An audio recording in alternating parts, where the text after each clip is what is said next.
notify the child's birth, 1, under the name of the mother, 2, under the name of the father, or 3, where there's a joint request. So the appeal court subsection C is how subsection 10(1)(b) presently presents itself in the Act. So yes, we think that it should be there because it's currently there in the Act. Mr. Beamer, I think where the confusion, you were referring to the respondent's 10(1)(c), weren't you, earlier? Yes. That's where the confusion came. Justice Victor, I could have been clearer. I'm sorry. Yeah. Mr. Beamer, may I raise something with you, please? Yes, Justice Majid. On the same point, what appeals to me in the full court's order that's just been read out at page 14 of the judgment, page 220 of the record, is that makes provision for the surname of the father to be used where the father is the person giving notice and acknowledges paternity in writing under oath. Now, as opposed to the respondent's suggestion, which simply says under the surname of the father, of the mother, or of the father, and discarding for the moment 10(1)(c) is, there's no guarantee or safeguards against illegalities and irregularities, because one of the concerns, I think, we've never heard the respondent's version, but one of the concerns, I think, is where there can be illegalities or irregularities with fathers seeking fraudulently or falsely to register children under their names for whatever reason. And so speaking for myself, I think the full court's order appeals to me because it contains that safeguard of paternity being acknowledged in writing under oath by a father. Justice Majid, I think that there are two issues to deal with under this topic, and it's simply this: there has to be some safeguard. And by incorporating into the Act a mechanism of acknowledgement on oath, we say is sufficient. Anything beyond that may be going too far. So, for example, the requirement for there to be a DNA test, it becomes exclusionary because DNA tests are expensive. Though also we need to remember that under the Act, the Director General of Home Affairs is empowered by Section 7 to request verification of information. So should there be a bona fide and prima facie reasonable suspicion that a fraud or illegality is being committed, then Section 7 empowers the director to ask questions and require further documentary proof or proof to his satisfaction. Right? And I think importantly is subsection 7(1)(b), which says the Director General may investigate or cause to be investigated any matter in respect of which particulars are to be used for the registration thereof in terms of subsection 5. Right. So the Director General of Home Affairs is empowered to investigate. Further, there are procedures in the Children's Act where the matter can be referred to for further investigation by people who are perhaps better placed to investigate. I think, again, the most important thing is to remember that the purpose of Section 9 and 10 is to facilitate birth notification, and there's a delay from notification to registration. So notifying the child's birth does not immediately amount to a birth registration. It then goes to Home Affairs, and Home Affairs must then do their jobs. If there's bona fide concerns, they have a period within which to address those concerns, but the approach ought not to be, because there may be concerns, we're not going to notify. We say that approach is deeply prejudicial to the best interests of the child. Thank you, Justice Majid.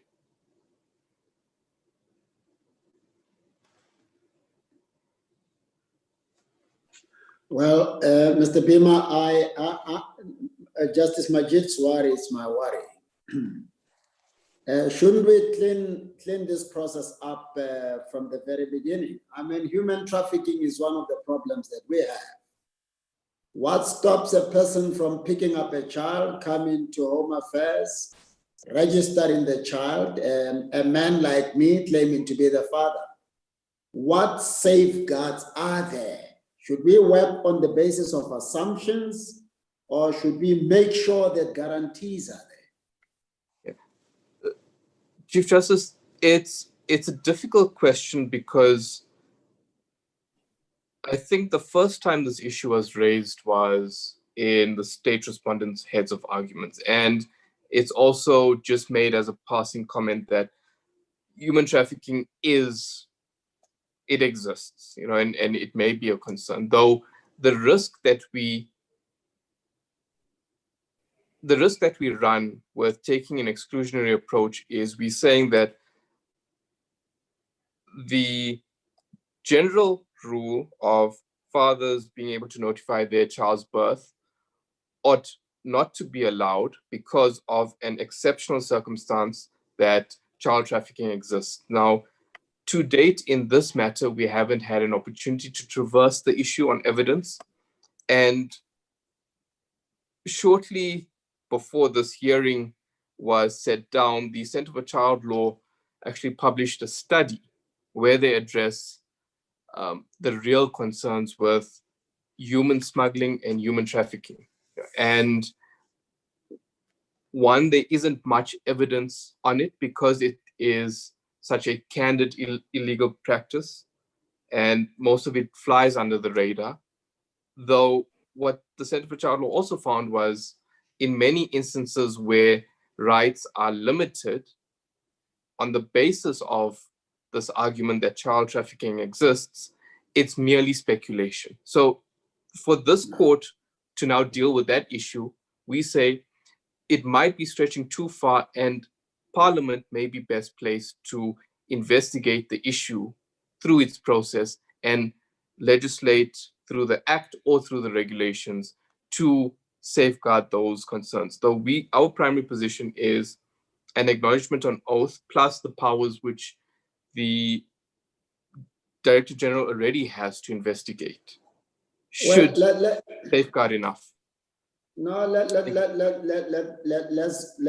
take this through stages. Do I understand, let's start with the mother. Do I understand your position to be that it may be open to the mother to register the father even if there is no proof, say a DNA test conducted to demonstrate that the person she says is the father is in fact the father? Or must there be an acknowledgement before the mother can register the child or notify, give notice of registration of the birth of the child and indicating that so and so is the father? Is there a need for proof that the person is indeed the father? Chief Justice, let me make my point clear. Let me make it clearer. How do you avoid somebody approaching Home Affairs and saying, when is the father of my child? Yeah. In circumstances where I don't even know. Yeah. Chief Justice, I think the difficulty is the only means of proving paternity is through a DNA test. And to make that a requirement in the notification of birth makes the process of notification unnecessarily burdened. So between notification and registration, there's sufficient time to both record the details of the child and investigate any suspicions of either a fraud or lie or misrepresentation. And if there's a bona fide concern by Home Affairs, then perhaps they can request a paternity test if it's warranted. But to legislate for that in the notification provisions may be going too far and burdening the process of giving notice too much. Let's take it in stages. Are you suggesting that it should be open to the mother to register the father, somebody as the father of the child, without any proof that that person is the father? Or should there be proof that the person is the father before the mother can on her own register the child under the surname of the alleged father? So the current regime is that a child born out of wedlock, because that child may not benefit from, for example, the presumption of paternity under the common law, or the presumption of paternity under Section 26 of the Children's Act, that mother will then notify the child's birth under her surname. Right. Now, right. The second option is that the joint request.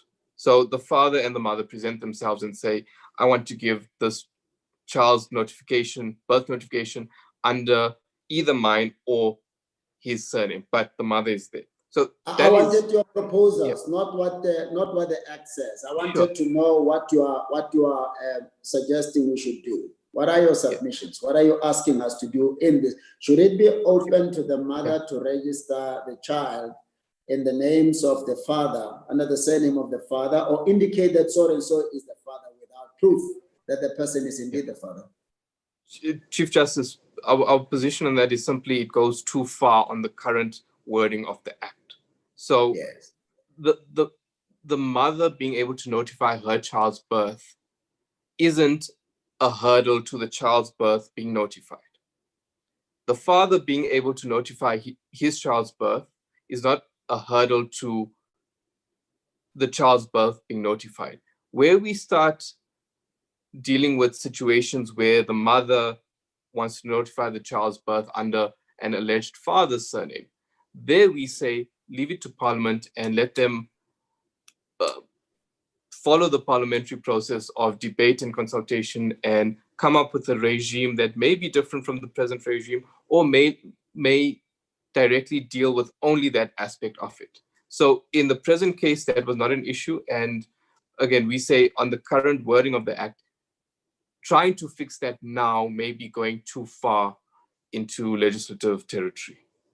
Now, you see, page 14 of the judgment, you support B. It says, under the surname of the father, where the father is the person given notice of the child's birth and acknowledges his paternity in writing under oath.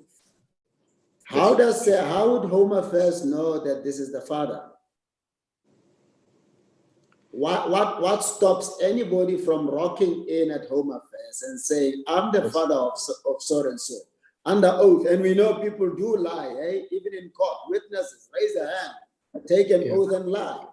How do we make sure that in order to protect the best interest of the child, we don't have wrong people claiming to be fathers and having themselves registered as fathers of children?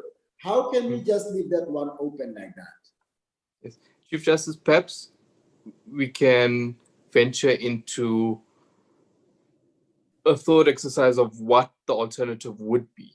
So perhaps would it be in the best interest of the child to require in the read in subsection B that a DNA test be accompanying the notice of birth? So under the current regime, you have the requirement to notify within 30 days, and anything beyond that, there attracts a fee. In many instances of the clients that the center has disclosed in their papers, these are men and women who cannot firstly afford to have a DNA test be done. So perhaps they will look for financial assistance, which may take time, which invariably pushes them into late birth registration territory. Sorry, late birth notification territory. So if we're looking at what's the best interest of the child, it's the general rule, which, well, from what we see, is it's normal people who are fathers and want to notify their child's birth but can't.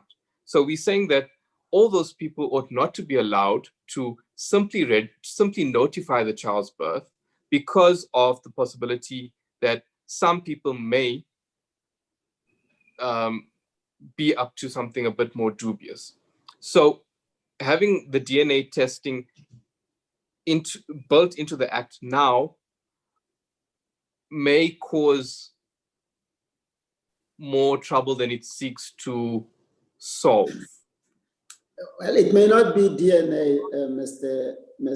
Bima. You see, we had, for instance, I mean, it's public knowledge that we had an incident in the Western Cape of a child being taken and registered by someone else, and it was only when the child was much older that it became evident that that child who was made out to be so-and-so's child is in fact not that child. So there is a need, there's every reason to be cautious here.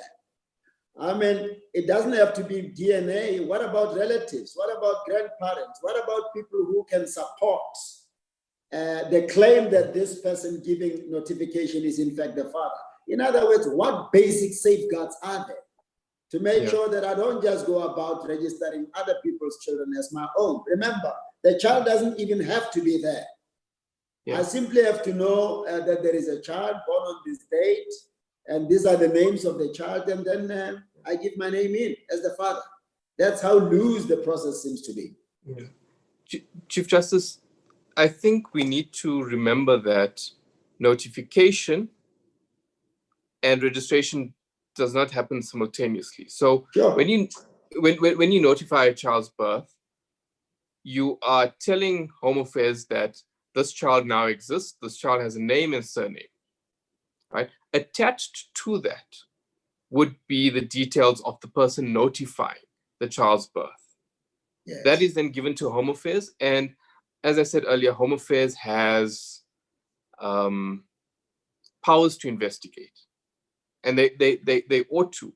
Though, if we're looking at alternatives to DNA testing, I don't know, fingerprints. You see, so we're creating a record of facts. So we know that child A with a name and surname, her birth was notified by Mr. So-and-so. We have his name, we have his surname, we have his fingerprints. So we are now creating a record of facts. So should these exceptional circumstances arise, we have the facts to solve this, to solve the problem. The risk of legislating the exceptions away is that you block ordinary people who simply wish to notify their child's birth from being able to do so, because then there's no record of the child being born. There's no record of the persons claiming maternity or paternity of the child. And again, that's why the appeal court recognizes that these children become invisible, because there's no record of either their birth or the people who are notifying their birth. Maternity is simpler because people give birth in hospitals and records are kept, and you can produce those records, can't you? But not so with paternity. As in line with page 14, that 2.2b, all I have to do is approach Home Affairs and say, I'm the father. You don't seem to need anything more. I'm the father of so-and-so, and give notice. Maybe Mr. Jamie would be very helpful because of what appears at paragraph 41 of the respondent's head. He says, Home Affairs is in the process of drafting regulations to prescribe the types of acceptable supporting documentation required when parents give notice of the birth of the child. I think that could help. Yeah. But for me, just to give notice like that without anything to support my claim that I'm a father, I'm worried about it. Because anybody can just give that notice then. No, Chief Justice is correct that anyone can. And we saying that before this court, it's merely a thought experiment. So we don't know what the prevalence of such practices are. But what we do know is that of the cases put forward by the center, these are ordinary people who just need to have their child's birth notified. Once the notification happens and there's a paper trail of facts recorded, then Home Affairs... Which facts? Pardon? What are the facts in relation to which there should be paper trail? that the child was born, where the child was born, who the father of the child is, who the mother of the child is. Right. So remember, when we look at section 10, we're saying what surname ought to follow the forename of the child born out of wedlock on the notification. It's simply that. There's still a process that follows afterwards. So again, the risk is that we legislate ordinary people out. No, I appreciate that. I'm just worried about the dangers. As we correct the discrimination, we mustn't open the door for more problems. No, sure. And again, we say that Parliament is best placed to deal with that. And what you know where my worry is, Mr. Bima? What happened in the 2 years, which may even be extended? What happens in the 2 years? If there are possible loopholes alluded to by Justice Majid, and we don't seek to understand what safeguards exist in the interim, a lot of damage can happen during this period. If we just say, well, Parliament will fix it, what happens in the interim? Yeah. Chief Justice, my junior's just given me answers very thankfully. Yes. I think there are two things that we need to be cognizant of. That the Children's Court is empowered to provide paternity orders. That may be a solution to the interim issue. So have the birth notified, and if there's a suspicion, then Home Affairs can require a paternity order from the Children's Court. Can I just stop you there? The Children's Court can take many years to finalize paternity, even 5 years. But it is a factor one can look at, but it's the problem of time and the court roles. Yeah. What is the next one that your junior? Justice Victor, so again, it's entering that process just causes further delay. So we simply saying, let the birth be notified, and there's room to confirm later. Secondly, the late birth registration application form from the Department of Home Affairs requires a reference person for the child. So the law already requires a reference person in addition to the father notifying for all late birth registrations. And Mr. Bima, I take it that I know you don't represent Home Affairs, but you're saying we can take comfort in the readiness of Home Affairs to vigilantly ensure that the necessary safeguards are in place. Yeah. Chief Justice, I think that may be going too far on what our position is. We're simply saying that we need to facilitate birth notification. And the risk that the child bears in the absence of birth notification presently outweighs any of these concerns, because Home Affairs, as the state has said, is considering these issues. So is considering this issue, and it's perhaps best left for them. Yes. Well, you see, unfortunately, yes, carry on. Sorry, Chief Justice. Unfortunately, when we create the distinction between children born within and without of wedlock, you have a class of children who benefit, for example, from the common law presumption of paternity and the rebuttable presumption of paternity under the Children's Act, and then you get those who simply don't. You see, so on the one hand, a father needs to simply exist.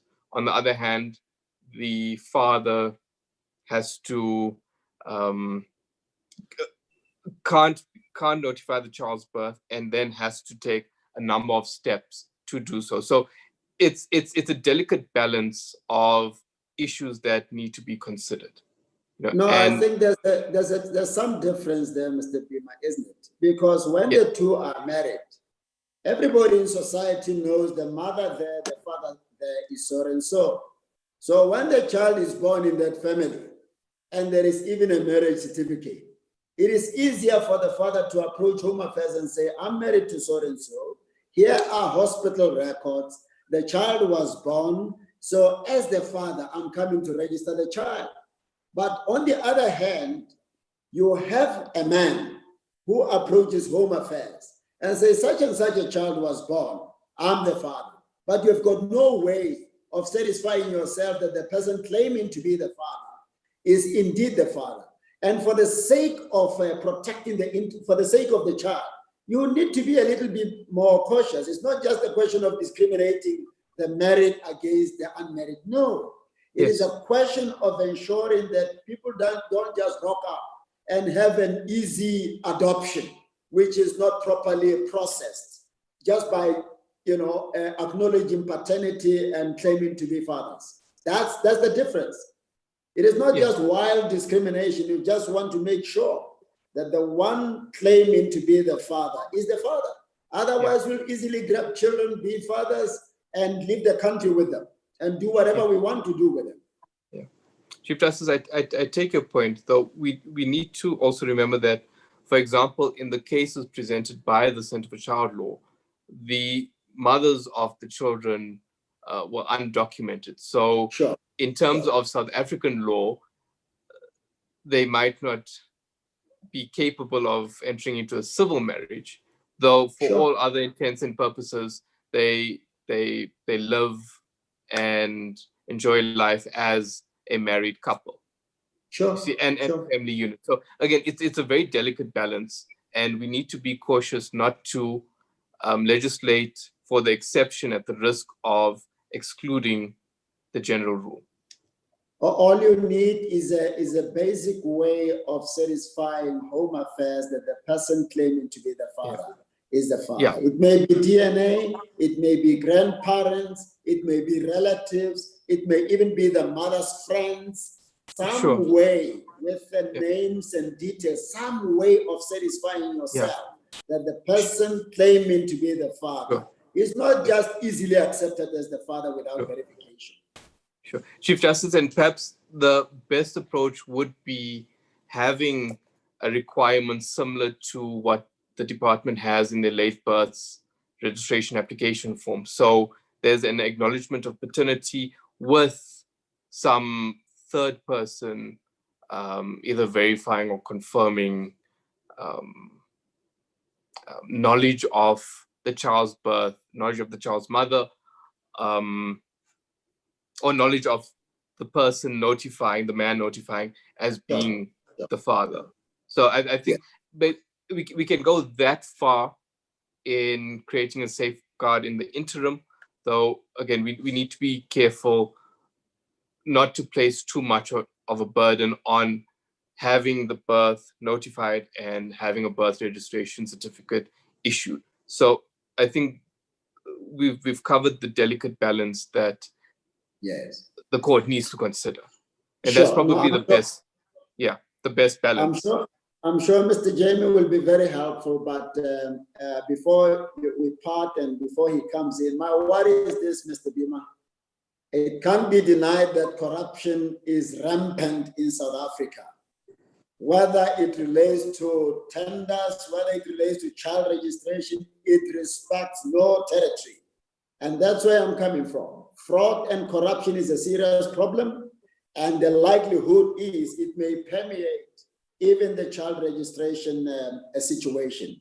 Therefore, we need to be vigilant as we make orders, not to make orders that can play right into the hands of corrupt characters out there, human traffickers out there. We've got to be vigilant and make sure that basic information is at least in place to give us that comfort that we are not giving away, or Home Affairs is not left to give away people's children as a result of lack of vigilance.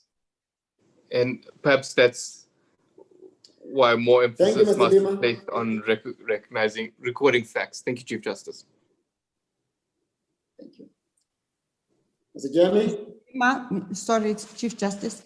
Mr. Bima, do I therefore understand you to concede that there are legitimate concerns regarding, for example, the trafficking and kidnapping of children, that may be why extra or different measures are required when unmarried fathers wish to give notice of the birth of a child and assign a child's surname.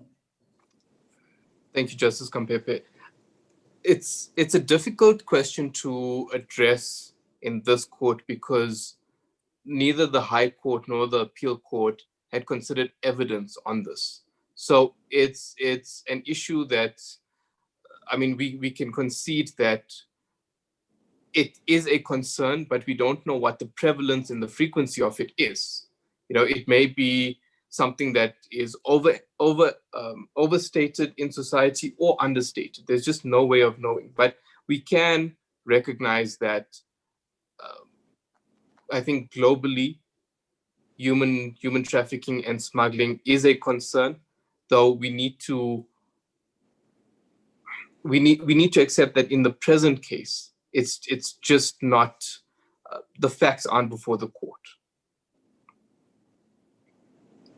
Sorry, so I I wouldn't go as far as to say that the center, concedes on the point now. We say it's best left to Parliament to perhaps call for comments on a proposed bill and have the people who have the data and the actual facts, have them play a part in the process so that, it can be legislated.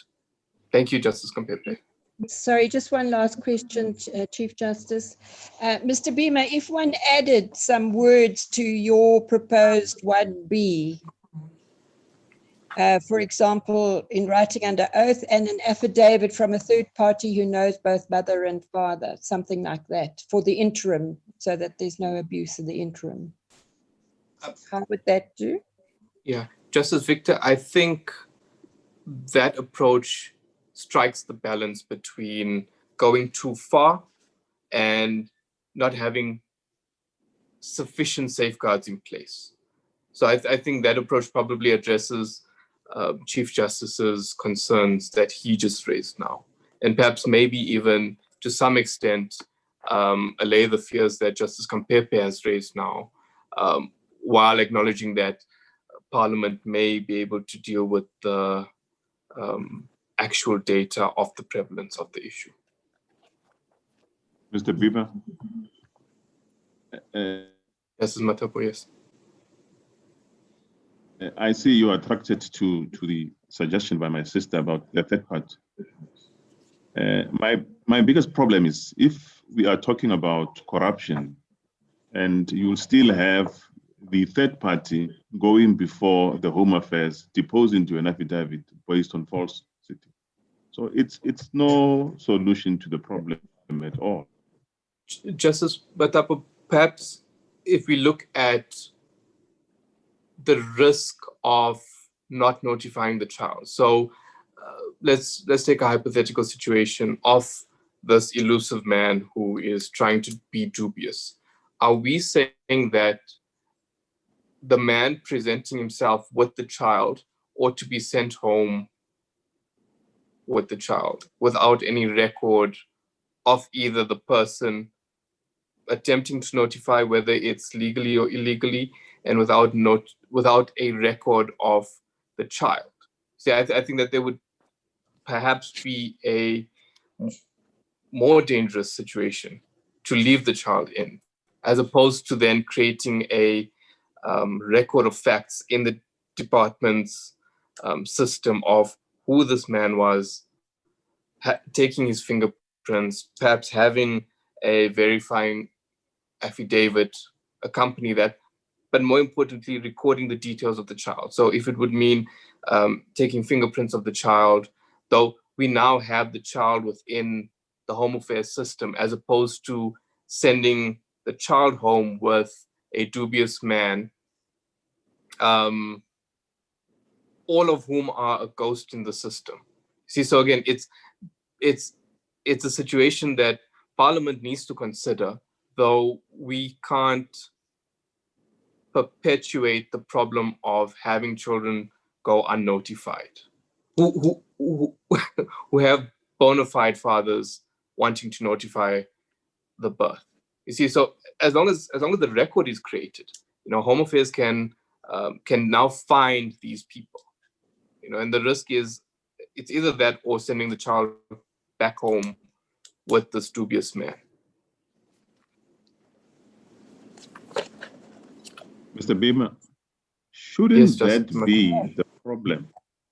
Shouldn't that be the problem of the department, which Mr. Jamie has said in paragraph 41 of the heads, that the department is looking into ways and means to ensure that such exigencies do not happen. But for the purpose of this case, your paragraph A, B, and C, and Parliament, when it decides, it may very well say we should insist on a DNA, but at the same time, take into cognizance the fact that most of the people may not be able to afford those DNA tests. Yeah. Just Matapo, again, it's we need to accept that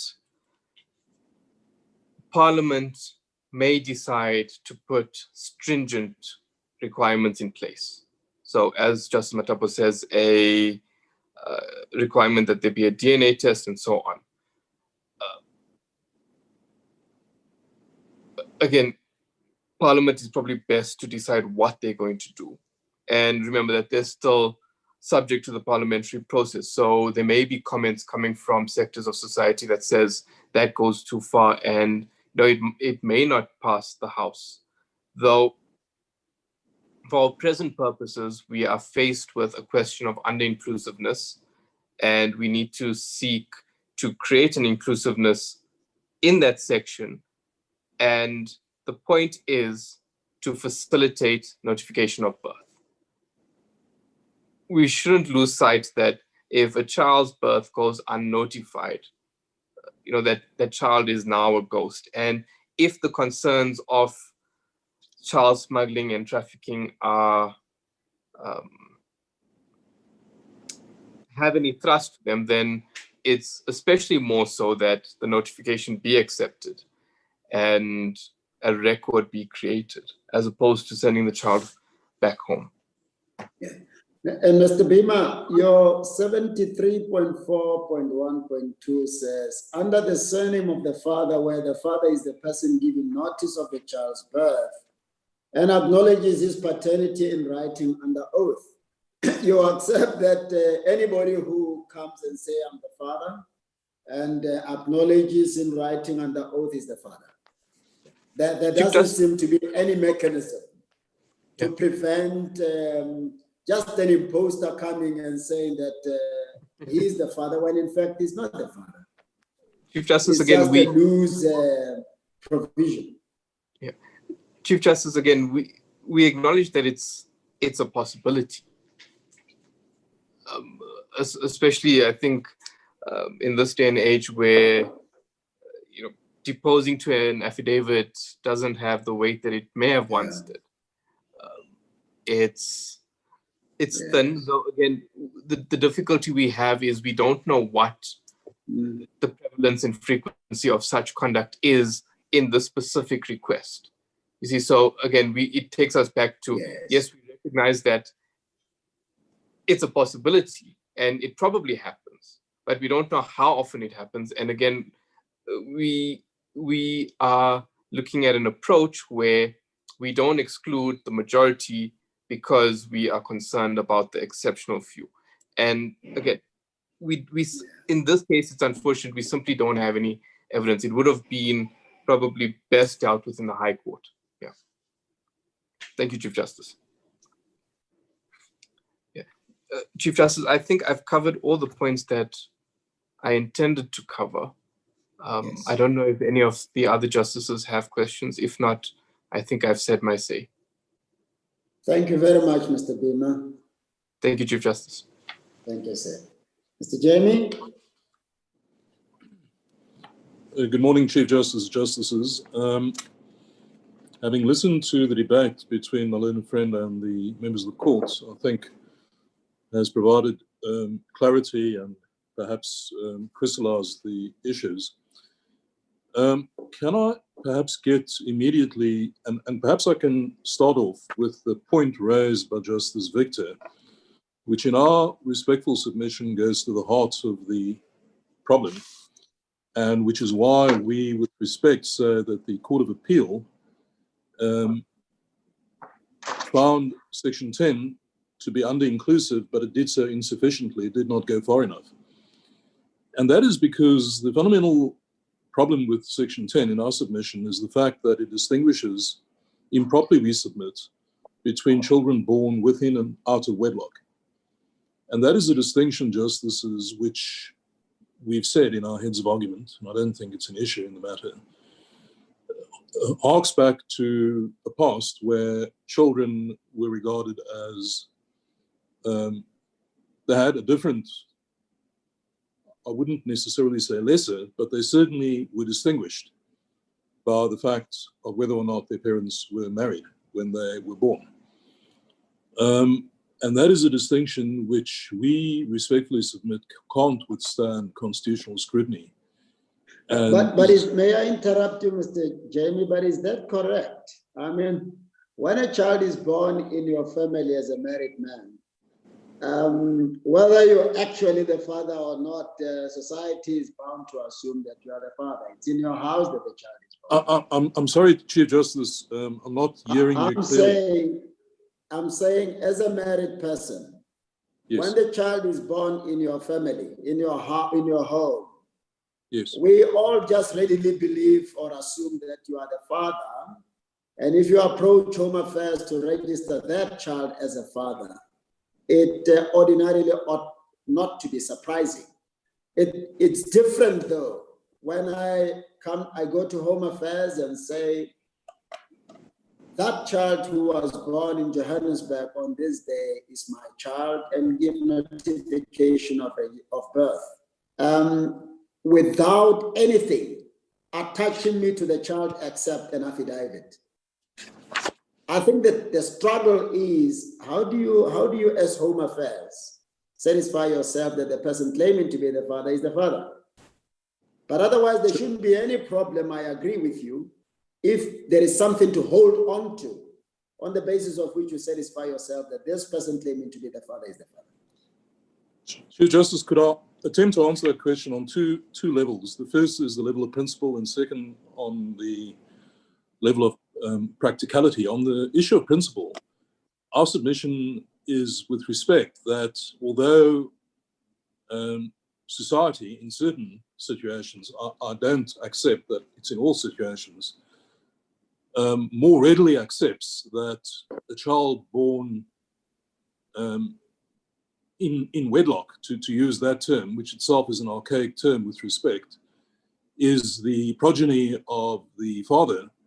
That, with the greatest respect, is itself an outmoded way of thinking, and there can be, and we all know there are many exceptions to that that scenario, that a child born to a married couple is necessarily fathered by the male in that relationship. So that's on the level of principle. I respectfully submit that notwithstanding society's norms and to some extent outdated values, there is no greater certainty that a married man who presents himself at Home Affairs can say with any greater degree of certitude that he's the father than an unmarried man who may be in a relationship with a mother for many years, but just they've never, through choice or circumstance, gotten married. If I may interrupt you, Mr. Jamie, but what risk does it pose to the interest of the child if that man, who may actually not be the natural father, the biological father of the child, who lives with the mother, goes to register the child in his name? How will it jeopardize the best interest of the child in contradistinction to a person whose fatherhood, whose relationship with the child is difficult to verify? With respect, Chief Justice, because at the end of the day, we just want to make sure that the child is well looked after, the best interest of the child are protected. So how does that pose the risk to the best interest of the child? Because it's not necessarily, Chief Justice, in the best interest of a child to have his parentage, well, let me rephrase the answer. If the court's concern, which it appeared many of the justices had, and I'm going to answer the question as I indicated on the basis of practicality as well, but we're dealing for the moment with the question of principle. It's in my submission, it's in the best interest of the child that his parentage be properly established, and whether that is has the awkward circumstance that is not fathered by the husband of the mother, that might be awkward. But I do not, with respect, accept that it's in the child's best interest that his parentage be accorded to someone who in fact is not his parent. And if I can now try to answer the question on the practical level, there are regulations, which, as you know, the Court Quo, Bodlani AJ, found the regulations to be unconstitutional in various respects. And he read inter alia the words where available before Regulation 3.3F. So to now provide that only where available must a certified copy of a passport and visa or permit be accompany the child's notification of birth, where one parent is a non-South African citizen. But the fact of the matter is, Justices, there are a range in Regulation 3.3 of the regulations as they stand, and as they still stand, there are a range of requirements which Home Affairs has at its disposal upon the birth, upon the notification of the birth of a child. They include inter alia biometrics in the form of a palm, foot, or fingerprint of the child whose birth is sought to be registered, and the fingerprints of the parents, which have to be verified online against the National Population Register. And where they cannot be so verified, a full set of fingerprints of the parents must be taken on a specified form.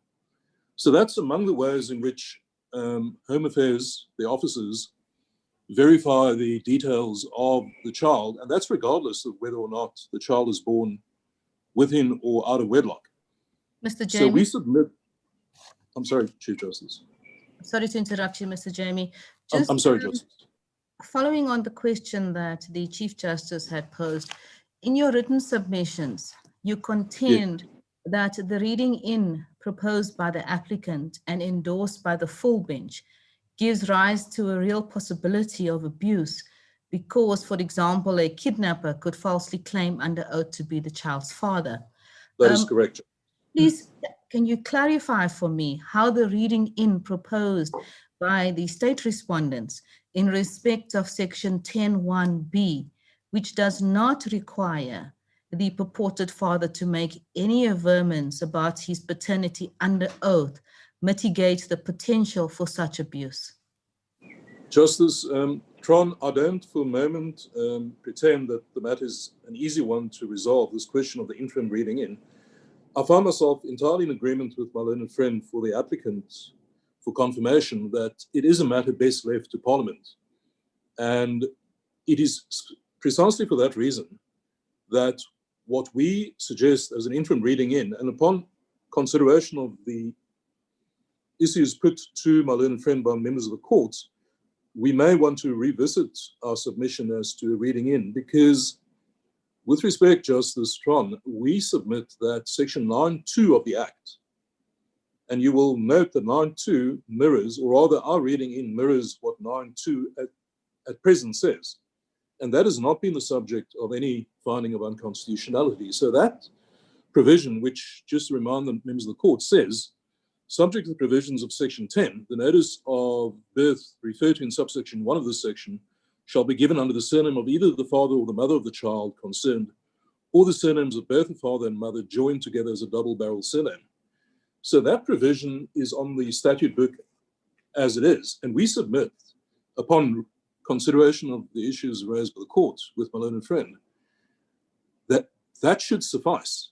And the court, in fact, does not require any further reading in, because the verification procedures are not provided and should not be provided by the Act, because of the infinitesimal range of possibilities which arise. And the Act can never, with respect, can't be expected to cover every eventuality. And for that reason, we submit that the work of the regulations, or rather the work of verification, is not to be done in the Act and the various permutations of a revised Section 10, but is to be done by the regulations and proper application thereof by the officers of Home Affairs. And once the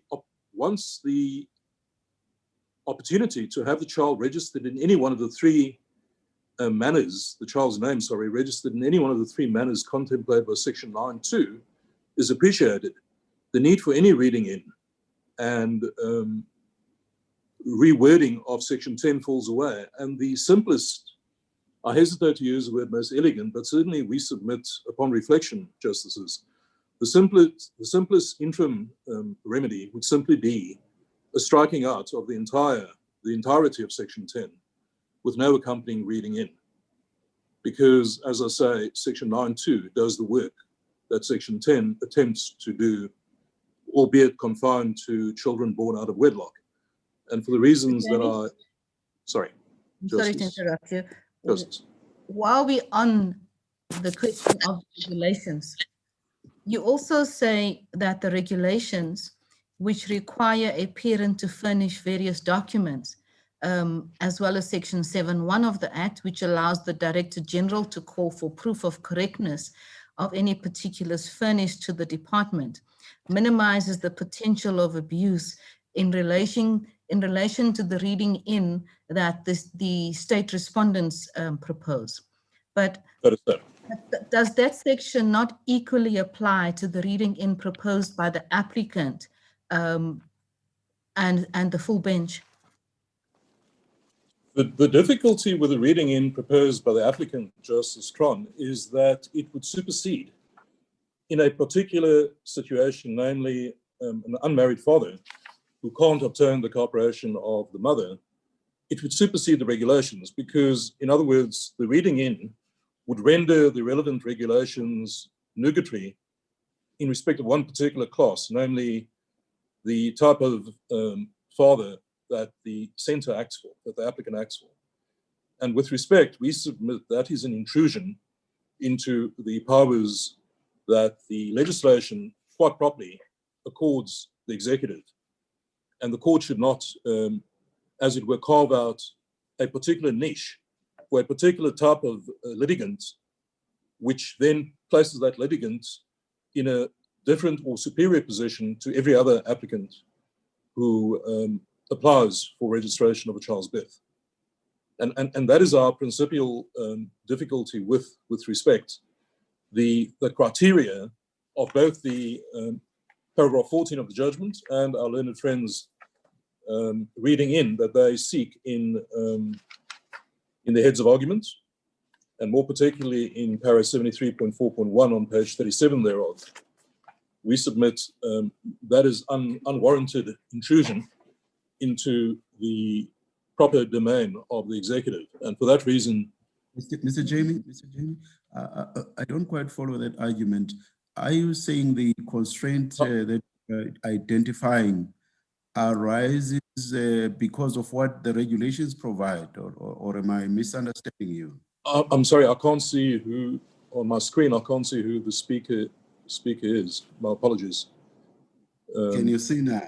Justice Madlanga, Mr. Jamie. Is it Justice Madlanga? I'm sorry, you're not coming up on my screen, Justice. Did you hear the question though? I did hear the question. Gallery view. Go to gallery view. Sorry, my apologies. Thank you, Justice Madlanga. Our position, I'm sorry, do you mind just putting the question to me again? You seemed to identify some constraint or difficulty or problem. So my question was, I don't quite follow the argument. Are you suggesting that that constraint arises as a result of what the regulations provide?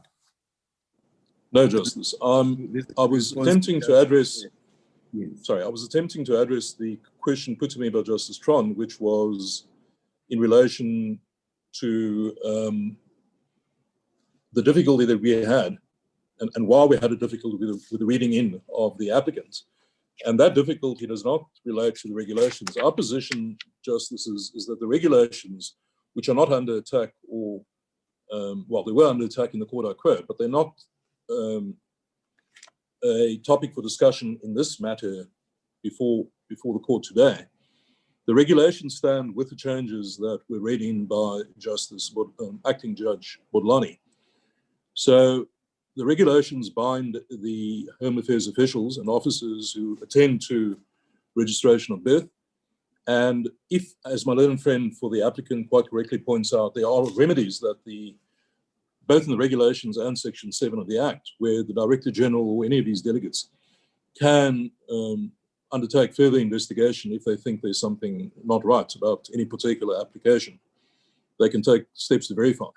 So we submit that is quite properly what the regulations provide for, and it provides for that across the board, both in the case of documented and undocumented parents, and in the case of parents married or not married.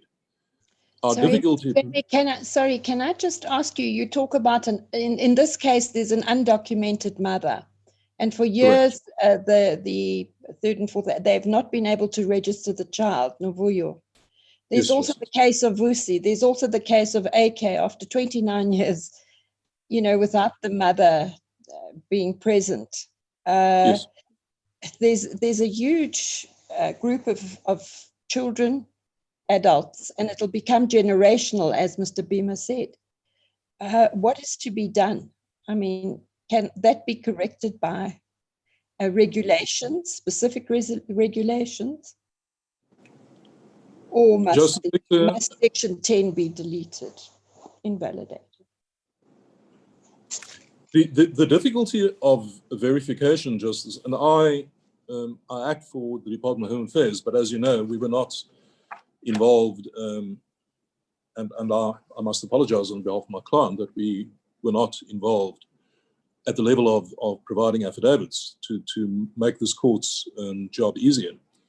But that being said, on face value, those cases amount to a total failure of the system and should obviously be addressed. And I'm sure I can indicate to the court they will be addressed. And certainly our advice to our client will be to address them as speedily as possible with whatever mechanisms there are.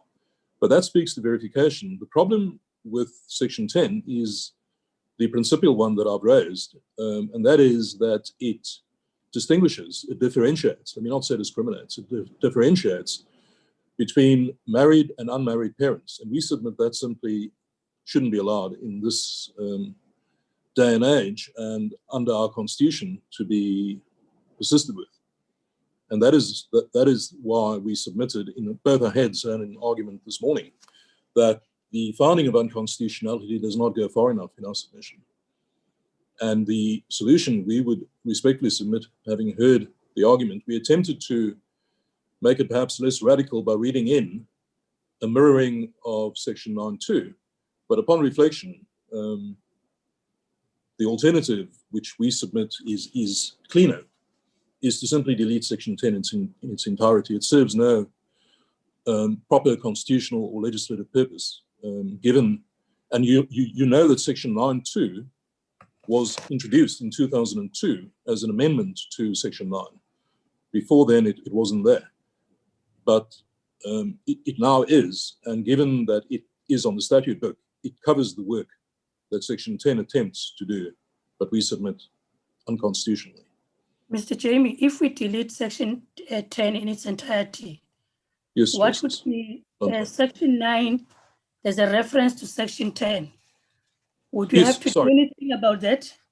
Sorry, I'm terribly sorry. You're quite correct. The introductory phrase subject to Section 10 would have to be deleted as well.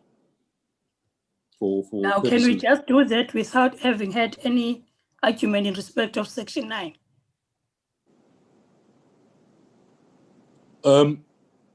We submit that you can, Justice. It's within the powers that the court has.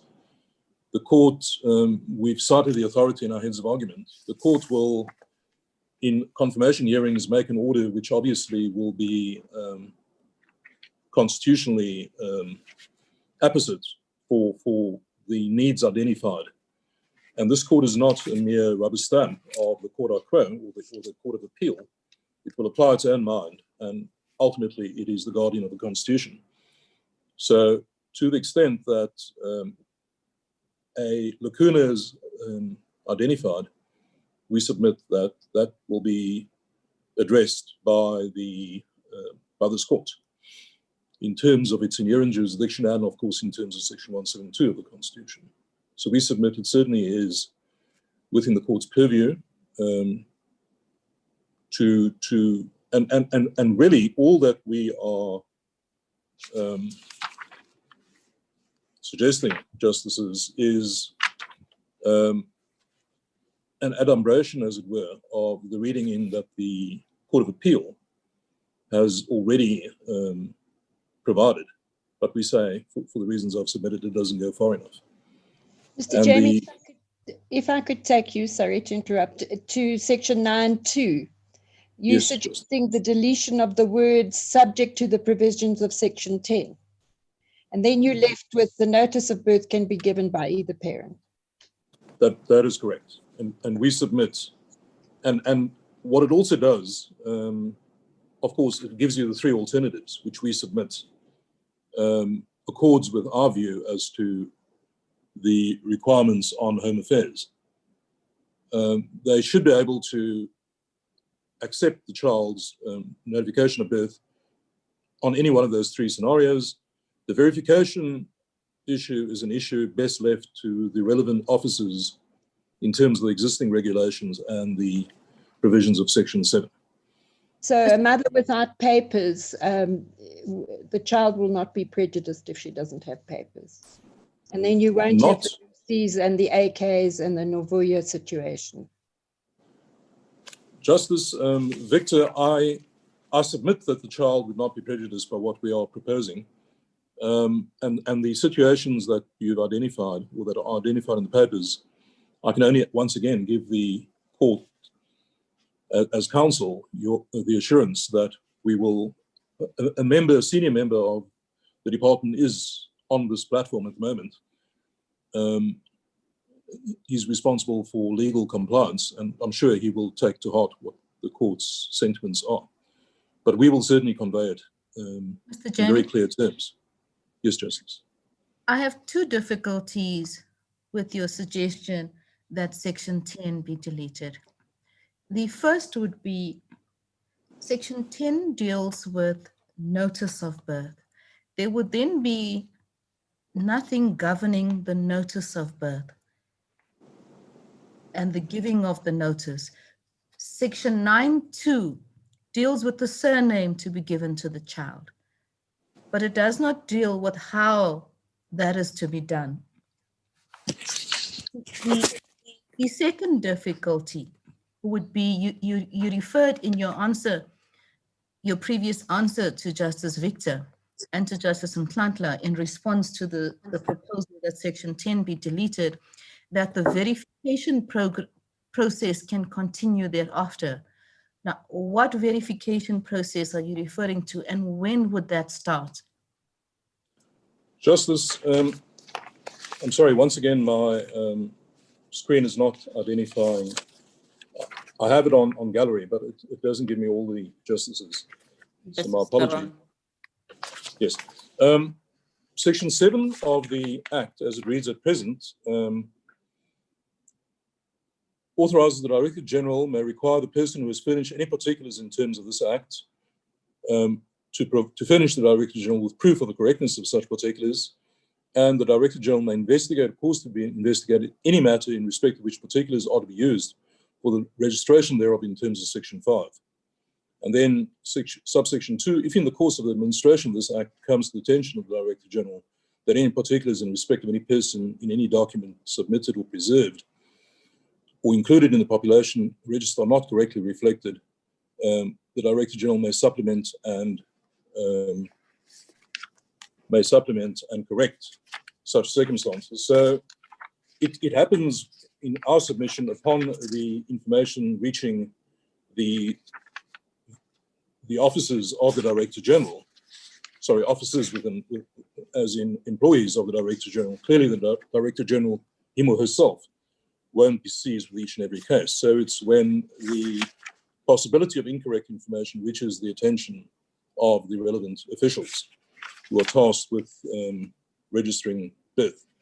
With regard to Section 10 dealing with notification,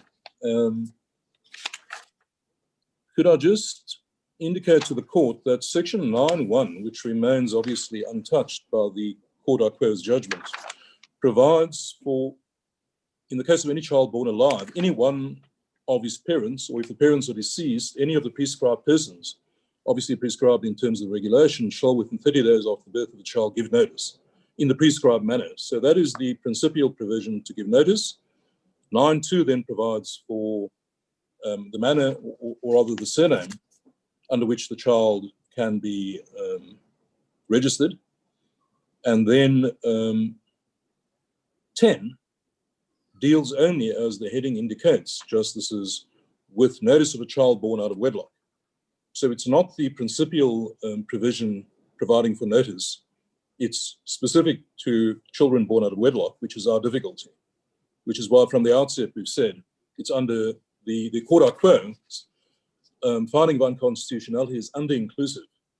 It should have been directed with respect to the fundamental difficulty with Section 10, which is that it improperly distinguishes between children born within wedlock and out of wedlock. And that remains our position as a principle. Can I just clarify that I understand you, Mr. Jamie? I'm sorry to interrupt you. Certainly. So your submission now is that because Section 10 is a special dispensation for children born out of wedlock, if we simply delete the whole section, both children born within wedlock and out of wedlock will be catered for. And you are saying that our anxieties and concerns about abuse and all of that will be dealt with in terms of the regulations and in terms of Section 7. That is your submission. Those are our submissions, yes. And I would add to that it's impossible for this court, or any court we submit, to attempt to cater for every possible eventuality. And that is the principal difficulty we have with the reading in that our learned friends argue for, and with the Court of Appeals reading in.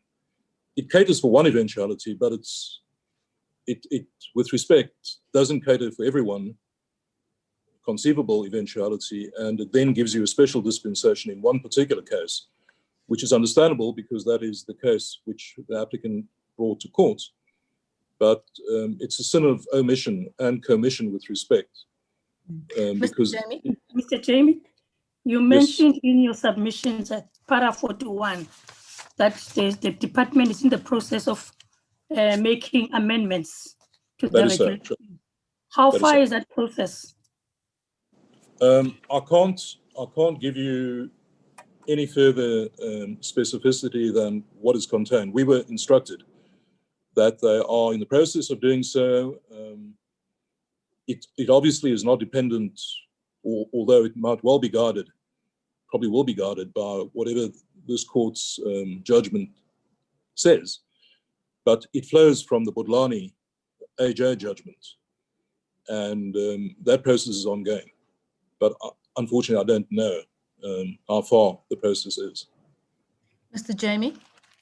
Yes, I may be with you on Section 10.2, as yes. I have great difficulty in what that section means.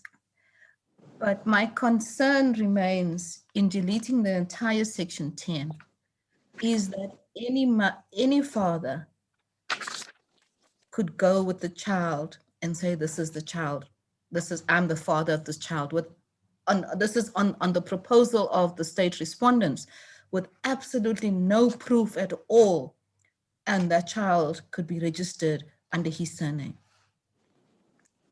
You see, with the mother, we do also have the security of the the birth report as well.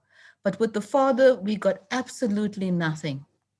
And if I understand you correctly, that is what the state respondents are proposing, that a father could go to Home Affairs and say, this is my child, register the child under my name with nothing more.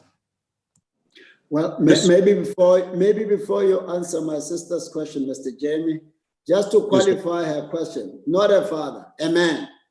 Amen. A man can go to Home Affairs and say, I'm the father. That's the problem. Yes.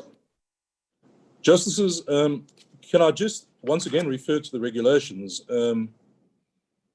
So Regulation 3.2 says where both parents of a child whose birth is sought to be registered in terms of subregulation 1, and subregulation 1 repeats 9.1, section 9.1, are deceased, the notice of birth must be made by the next of kin or legal guardian of the child. Then Regulation 3.3 provides for a list. Well, firstly, it provides that a notice of birth must be given by, where possible, both parents. So that's the default, the desired default position is both parents should be present, but it's where possible.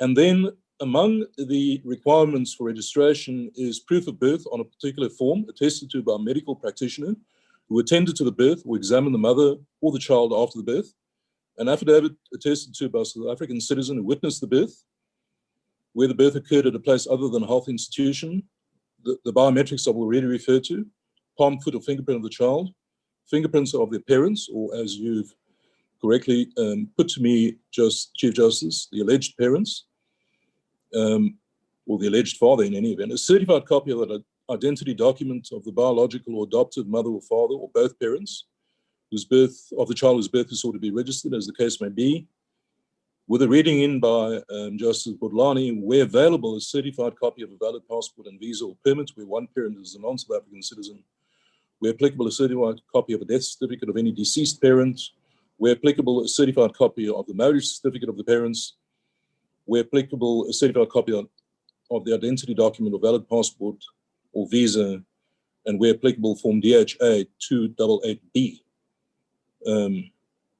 So those are the list of requirements.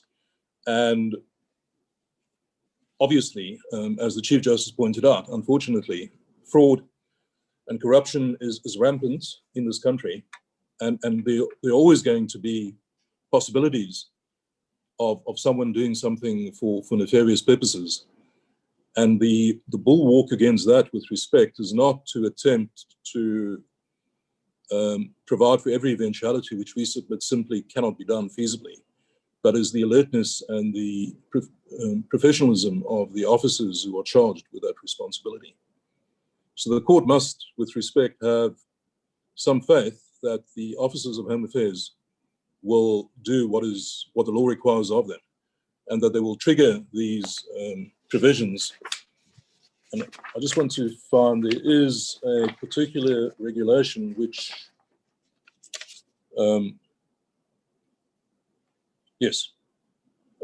verification, approval, or rejection of notice of birth is provided for in Regulation 6. And it inter alia gives the Director General the power to refuse registration if he or she thinks that there is reason to doubt the veracity of any information provided to him or her, and must inform the parents in writing of the rejection of the notice. Mr. Jamie, may I raise something with you? Of course, pursuant to the concern that I raised right in the beginning, excuse me, with Mr. Bima, and which has been pursued by some of my colleagues. Yes. When you ask for the complete deletion of Section 10, it means that the regulations which fall under Section 10, that would be 12 and 13, would also fall away. Now, one of my difficulties is that Regulation 12.2c talks about an unmarried father having his fingerprints verified online against the National Population Register. Yes. And where that father is a non-South African citizen, those fingerprints would not be on the register, and that father must submit a certified copy of passport or permit, as the case may be. Yes. If we are left with Section 9, then the only regulation then that would deal with this would be Regulation 3, and the list that you've read out of Regulation 3.3 contain no such provision for unmarried fathers who are not South African citizens. That's the one problem I have. And the second problem I have is that is the one mentioned before, that I said that your suggestion does not have that additional safeguard of a statement under oath by the father acknowledging paternity. Those are the two difficulties I have if we completely jettison section 10 as you suggest now. Thank you, Justice Majid. Could I point out that Regulation 33D does have a provision that the fingerprints of the parents, it doesn't specify married, unmarried, or citizen or not, shall be verified online against the National Population Register, provided that where the fingerprints cannot be verified online, the full set of fingerprints of the parents shall be taken on a particularly specified form, which is provided for in the regulations. So that concern with respect is met, Justice Majid, by the present regulations. Yeah. With regard to your point that at least if the reading in proffered by the applicant and by the Court of Appeal is accepted, there's at least the comfort of a statement under oath. With respect and without wishing to appear overly cynical or jaundiced, the remark by the Chief Justice is opposite in that regard. Many things are said under oath that may not be true, and it might give rise to a false sense of comfort to have someone with no other proof simply saying under oath that he's the parent. And the difficulty remains a principial one, Justice Majid, because it would be legislating for a particular scenario, which takes, in other words, if you provide the reading in that is sought by learned friends and by the Court of Quo, or the Court of Appeal rather, in respect of B, which is now contained in 73.4.1.2 of the heads of argument, it will trump, as it were, as we understand it. That provision, if you read it in, will trump the carefully crafted regulations, because the father or the applicant could say, yeah, I've given you the statement under oath, don't require anything further of me. And that's our difficulty. That's the principal difficulty. We submit everyone should be treated equally, that's in terms of the Constitution, but also as a matter of practicality. It should be left to our officials to be able to verify and to investigate should they need to. They shouldn't be burdened with an order that carves out a particular niche for a particular set of applicants. That we submit would not be proper, and it's the problem of a law of unintended, or the principle or the law of unintended consequences. You might be doing more harm than good with respect, should you read that in. So to conclude, Justices, our submission is the one, as I say, as a matter of principle, we were prepared to live with what we say should be the reading in. If you're not with us, that section 10 be deleted in its entirety. We submit that an appropriate reading in would be that set out in para 63 of our heads of arguments. And to the extent that the court is not prepared to jettison we submit no longer appropriate reference to a child born out of wedlock, it should then cover those three scenarios, under the surname of the mother, the father, or double-barreled one. And we submit that resonates with section 9.2, which is, as we say on the statute book. Section 10 is, it does no justifiable good, and it does no justifiable work other than differentiating improperly, we submit, between married and unmarried parents. And that is not a relic of the old order, which this court should permit to continue to stand. So that would be our principal submission, Justices, would be section 10 be struck out in its entirety, and that section 9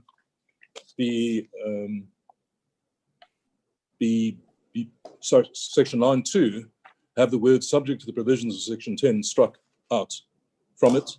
That would leave the remainder of section 9 constitutionally compliant, and it does the work for all notifications, and leaves nothing, and obviously the regulations remain, except insofar as Justice Majid quite correctly points out, insofar as they may be a relic. Regulations 12 and 13 are relic because they refer back to children born out of wedlock. They will no doubt receive the attention of the Department of Home Affairs in the rewriting of the regulations which they are presently engaged with. So those would be our submissions with respect. Mr. Chairman, just one conundrum. If you look at Regulation 3F for the undocumented parent. Yes, Justice. Then you'll still need a valid passport and a visa or a permit where one parent is a non-South African citizen. Aren't we back to the difficulty? Perhaps you can answer that. Justice Victor, that is the provision I spoke of, which has had the words "where available" added by Justice Bodlani. So it now reads, F specifically reads, "where available, a certified copy." And we haven't obviously appealed that. So that is the status, and it was specifically to address the difficulties raised in the application. Just to quench my curiosity, Mr. Jamie, on something that is not raised. Certainly, Justice. In the event of a dispute arising, the father seeks to notify Home Affairs of birth, and therefore seeks to have his name or surname reflected there. But the mother says, no, but you are not even the father. Is it Home Affairs that resolves that, or is it at another forum where that is resolved? As we understand it, Justice, Home Affairs would not get involved in a dispute between two alleged parents. But on the other hand, for the reasons I've already submitted, they would have to verify the information. And certainly that would be a red flag if the parents, supposed parents, are in dispute. So a conscientious Home Affairs official would have to conduct the necessary verification exercise. And to the extent that that involves the DNA testing, they'll probably ask them to go and resolve their differences first. They would certainly, a conscientious officer would require some sort of proof of paternity. And of course, that goes for any information provided to Home Affairs. They always can ask for verification. And certainly in the situation you are putting to me. Thank you, Mr. Jamie. As the court pleases, sorry. I'm sorry, CJ. Mr. Jamie, Justice Jafta, yes. I would like to know, my understanding was that the full court only declared Section 10 invalid. Now, how do we reach Section 9 and declare part of it invalid? Sorry, Justice Jafta, if you are with me on Section 10 being struck out, then what remains, the reference to Section 10 in Section 9.2 is incongruous.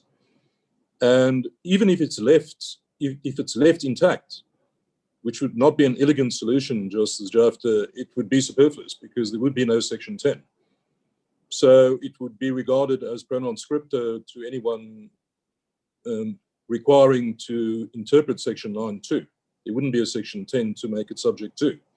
It doesn't, with respect, raise any constitutional issues in our submission. It's simply, if you're with us in respect of Section 10, then it's a necessary tinkering with Section 9.2. It doesn't raise any specific or distinct constitutional issue. I don't know whether that answer assists you, Justice. The tinkering must be based on constitutional grounds, isn't it? Yes, I hear the point that you can leave it as is, it doesn't matter. I hear that point, but I'm concerned about the tinkering. You have an order that declares and limits itself to Section 10, and you're considering whether you confirm that declaration of invalidity. Now you go outside that order, and then you tinker with another provision which was not covered. Justice, it's a principle, as you know, of our law. The legality principle, one of the manifestations of the principle of legality is that laws must be clear, and that we know from cases like Darwood in this court. And in my respectful submission, it is well within the powers of this court in terms of section 172 to make an order that is just and equitable if you find, as we submit it is, section 10 is unconstitutional. The necessary, and I don't mean any disrespect to anyone by using the word tinkering, but the necessary almost keyhole surgery which would be required in respect of 9.2 is well within the powers of this court in these proceedings to say, if we strike a line through section 10, obviously section 9.2 must have that particular wording. And I'll emphasize it is with respect, except in the context that I've just submitted. For the interest of clarity and legality, it's necessary that the law be clear as can be. And that is the constitutional concern that we would raise in supporting the minor rewording of section 9.2 to remove the reference to section 10. We submit that would render the section constitutionally compliant in as much as it would be clear. But it raises no other constitutional concerns. Thank you. As the court pleases. So Jamie, I have a similar, not a similar, I have a problem that goes further than that.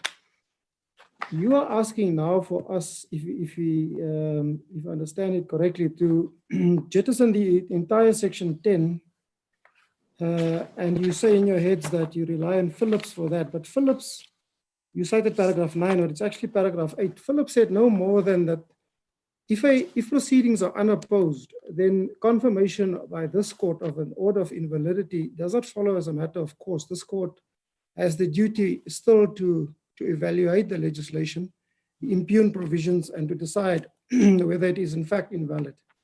Our difficulty is this: the High Court only was asked to, the full court was asked to, and only declared part of section 10 invalid to the extent that it does not permit unmarried fathers to register children under their surname in the absence of the mother. And that is the relief sought by the applicant. Now, can we go further and grant relief, which the full court didn't grant, which an order of invalidity, which doesn't go that far, and that in any event was asked for in the notice of motion by the Child Law Center, only to the extent of that part of the section? Can we go further than that? And as I read Phillips, Phillips is not a direct authority for the proposition you make. Justice, that is an issue which concerned us. We've thought about it, we've discussed it. And our submission is that to the extent that the court only follows what and we understand these to be confirmation hearings of a particular order of constitutional invalidity. But we submit at the end of the day, this court is obviously concerned with the constitutionality of the law, which is now sought to be impugned. And we submit that if the court quo's findings or conclusion does not go far enough, as we submit it doesn't, then it is within the power of this court to make an appropriate order, having heard the parties. And I can't take that matter further because I'm fully aware of the limits of Phillips, Justice Majid. But we submit under section 172, this court would be entitled to make that order. Well, there are also decisions of this court which deals with frontal challenges to constitutionality of legislation. And those decisions clearly say that the court, first of all, there must be a direct frontal challenge to the section in question or sections. And secondly, the court must move within the ambit of what that challenge is. Now, we are being asked here to move far beyond the challenge that was originally before the High Court first and then the full court. And the full court then, in overruling the High Court, declared the section only unconstitutional to a certain extent as prayed for. So without the benefit of a full proper challenge on proper facts and legal argument, and without proper legal submissions, how are we empowered to go that far and strike down the entire section 10? Justice, the submissions that I made to you are founded on what we submit is a proper consideration of the section. I'm aware of the limits that decisions such as you are referring to place upon the court, and those limits, as we understand them, are primarily to ensure that the court does not make orders which have not been properly considered. Here, with respect, my client, as the custodian of the relevant legislation, has identified a difficulty that goes further than that identified by the applicant. We accept that. If the court is not with us and considers that the principal relief that we ask for goes too far, then we, with respect, would submit the alternative, which is set out in para 63 of the heads of argument, better addresses the concerns than that proffered or suggested by the applicant and by the court à quo. And we submit that certainly would be within the court's ability to make such an order. Thank you, Mr. Jamie. Mr. Court, please. Unless there's anything else, Chief Justice, Justices, those are submissions. Sorry, can I sorry, Chief Justice, just one question. Certainly, Justice. On the question of the lack of a frontal challenge, yes. Would Section 28 of the Constitution not allow a substantial degree of flexibility in trying to rectify what is really a child born out of wedlock and the prejudice that goes with that? Does Section 28 help in these? Section 28, as the court is aware, provides that in every matter concerning a child, the best interest of the child is paramount. And we submit certainly it would give force to the argument that a piece of legislation which quite clearly in our submission I've described it as hearkening back to the past, that is not permitted to remain on the statute book. But I must also accept the difficulties put to me by Justice Majid. And obviously, to the extent that this court does not see fit to make such an order, striking out Section 10 in its entirety, the legislature obviously can address it. And that would be, so it's not that, you know, it's a lost cause altogether. That provision can be addressed if it's regarded as more correct, constitutionally proper, can be addressed by the legislature. Mr. Jamie, on costs, you say that there should be no order as to costs. Do you accept that the applicant had to approach the court for an order of invalidity? And if so, why do you say it should not be granted its costs? As against the Department of Justice? Well, the department did not, as you know, and I just want to make sure whether...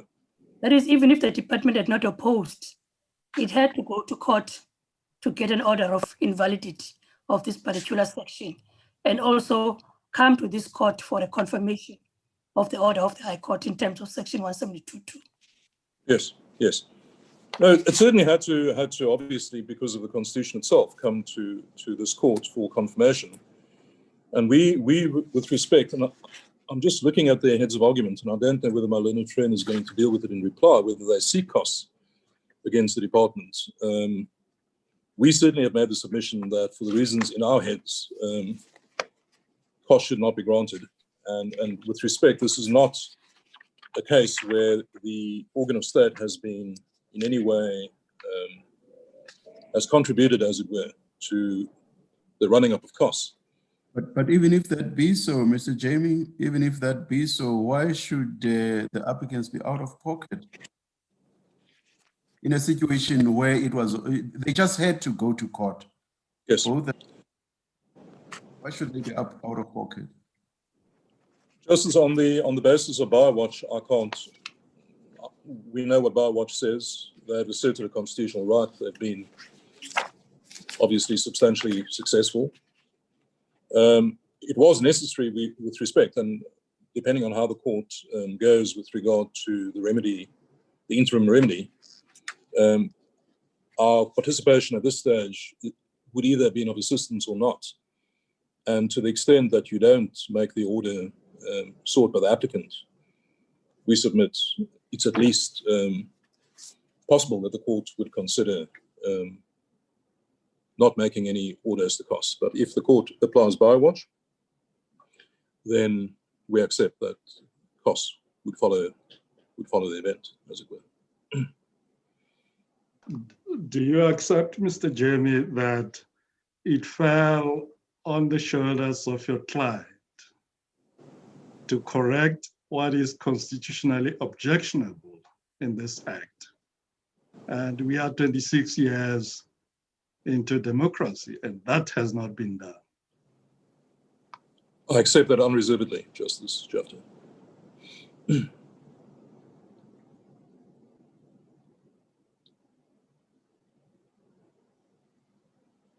Thank you, Mr. Jamie. I was just asking in relation to costs. Oh. Yes. No. So certainly, the sin is an original one, and we don't attempt to get away from that. It happened on my client's watch, and we must take the necessary pain. Yes. Unless there's anything else, Justices, those are our submissions.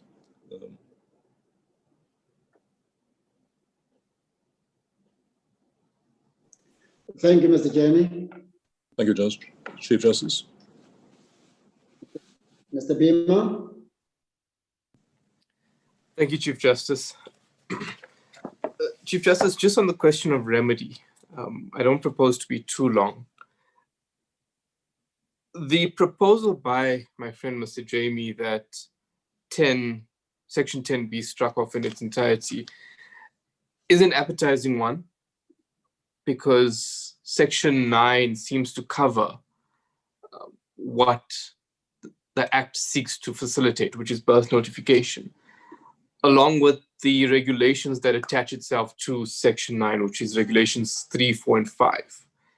And the court will note from those regulations that there's an extensive list of documentation that's required to be provided by parents who wish to register their child. So Regulation 3 deals with on-time registrations, Regulation 4 late registrations, and Regulation 5 registrations after a year has passed since the birth.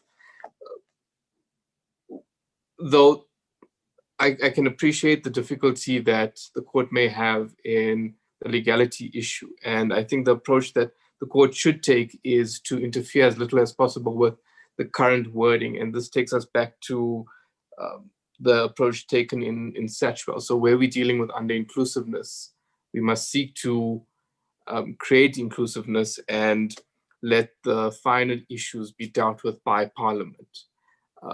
Though,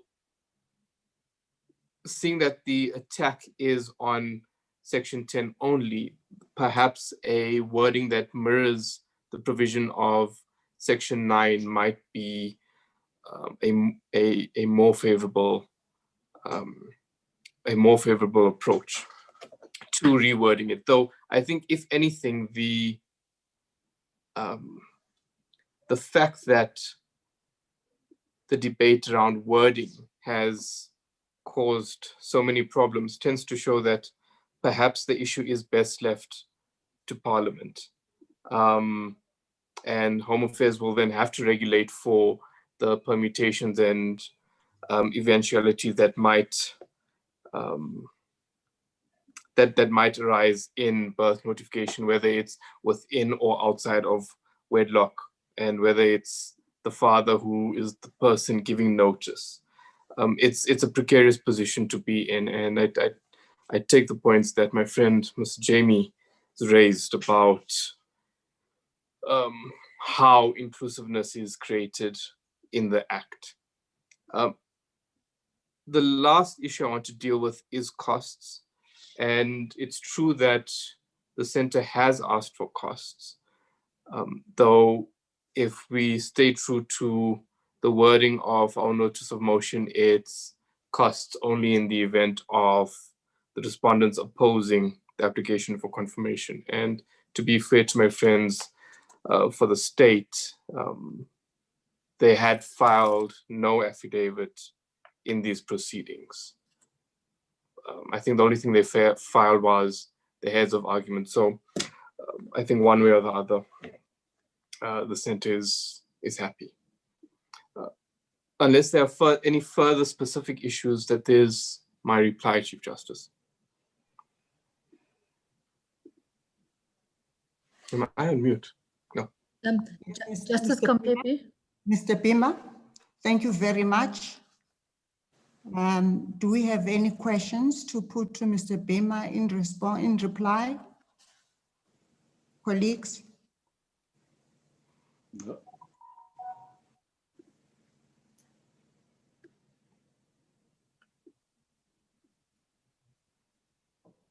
Nothing from my side, thank you.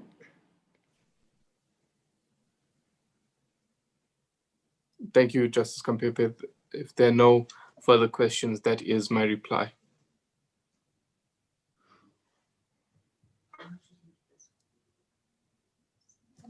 Yes. Justice Kampepe, you're on mute, Justice Kampepe.